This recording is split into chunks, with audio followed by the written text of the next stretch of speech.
भाजपाच्या क्लस्टर प्रमुखांची आज मुंबईत महत्त्वाची बैठक होते आहे। मिशन 45 साठी आता भाजपाची विशेष तयारी सध्या सुरू आहे आणि भाजपा प्रदेश कार्यालयात ही बैठक होईल।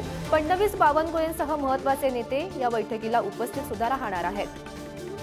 तर भाजपाच्या क्लस्टर प्रमुखांची ही मुंबईत महत्त्वाची बैठक पार पडणार आहे आणि मिशन 45 साठी भाजपाकडून विशेष तयारी करण्यात आली आहे आणि भाजपा प्रदेश कार्यालयात ही महत्त्वाची अशी बैठक पार पडणार आहे। तर या संदर्भात माहिती देत आहेत आमचे प्रतिनिधी विक्रांत शिंदे सध्या आपल्या सोबत आहेत।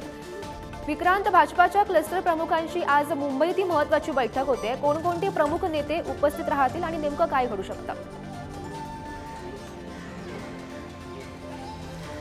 गौरी, कोणते नेते उपस्थित राहतील याविषयी बोलायचं झालं तर महाराष्ट्रातील लोकसभा निवडणुकांचे जे भाजपचे प्रभारी आहेत खासदार शर्मा ते स्वतः उपस्थित असतील, उपमुख्यमंत्री देवेंद्र फडणवीस उपस्थित असतील, तर प्रदेशाध्यक्ष जे आहेत चंद्रशेखर बावनकुळे हे उपस्थित असतील।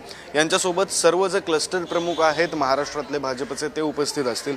क्लस्टर हा नेमका काय भाग आहे तर भाजपने 48 ज्या लोकसभा मतदारसंघ आहेत महाराष्ट्रातले त्यांच्यामध्ये 15 क्लस्टर जे आहेत ते निर्माण केलेले आहेत। म्हणजे प्रत्येक क्लस्टरमध्ये जवळपास 3 ते 4 लोकसभा मतदारसंघ येतात आणि त्या क्लस्टरचे जे प्रमुख आहेत ते या बैठकीला उपस्थित असतील। या बैठकीमध्ये खरं तर लोकसभा मतदारसंघ निहाय आढावा जो आहे तो घेतला जाणार आहे। या व्यतिरिक्त सांगायचं झालं तर आतापर्यंत आपण ज्या बैठका पाहिल्या मागच्या काही दिवसांमध्ये त्या महायुतीच्या संलग्न बैठका होत होत्या किंवा मग मित्रपक्षांच्या बैठका होत्या, त्या जागा वाटपांसंदर्भात होत होत्या।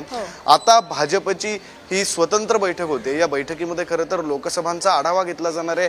कोणत्या लोकसभेमध्ये किती काम करणं गरजेचं आहे, किती प्रचार करणं गरजेचं आहे, त्या प्रचाराचं स्वरूप काय असलं पाहिजे, तिथे कोणते नेते प्रचारासाठी गेले पाहिजेत, प्रचार सभा कशा प्रकारे झाल्या पाहिजेत, या सगळ्या संदर्भातली जी रणनीती आहे ती आजच्या बैठकीत ठरण्याची शक्यता आहे, ती नाकारता येत नाहीये। गौरी, हो नक्कीच विक्रांत, या बैठकीत नेमकं काय घडतं हे पाहणं महत्त्वाचं ठरेल। धन्यवाद दिलेल्या या माहितीसाठी।